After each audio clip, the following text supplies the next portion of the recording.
family, and welcome to another episode of Family Talk, the place where I, Miss Joyce, will give you some suggestions and some ideas to continue the conversation at home about this week's Bible story. Well, it feels like we've been away for a while because of holidays, but we're jumping back into the Gospel Project this week with the story of Esther, and you can find that book in the Old Testament. In that book, you'll find that the king of Persia chose Esther to be the new queen. And Haman, an advisor to the king, had an evil plan to kill God's people. But Esther risked her life to stop Haman's plan. And then finally, we know that God made Esther a queen so that she could protect his people. Our big picture question for this unit is, who is in control of everything? And I know you already know the answer. It's God is in control of everything in heaven and on earth.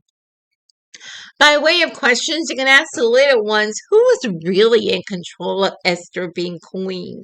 The king or God? And how do you think Esther felt when she went to the king and asked him to tell you why?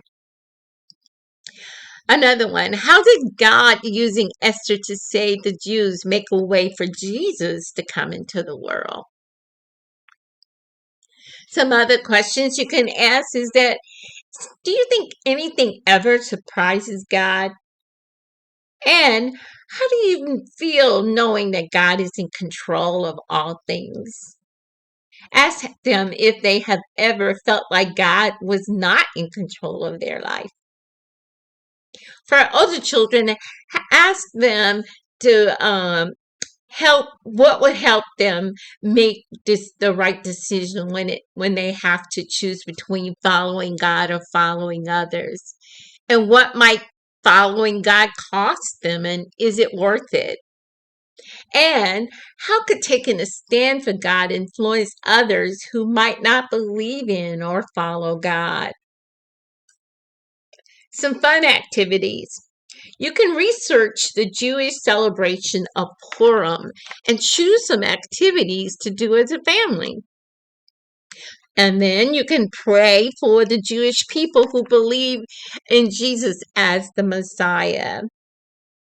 Another fun thing to do is to use some empty paper towel rolls, some yellow construction paper, plastic adhesive gems, and tape to make royal scepters, and discuss the bravery in approaching the king, and remind your children that we can approach King Jesus at any time.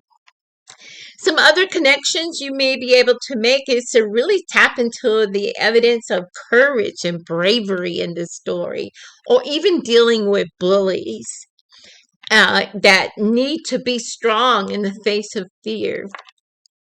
And you may find other connections that you may be able to make.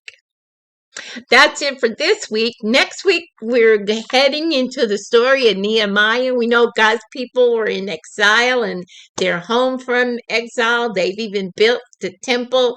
Now it's time for them to focus on city walls. And here comes Nehemiah.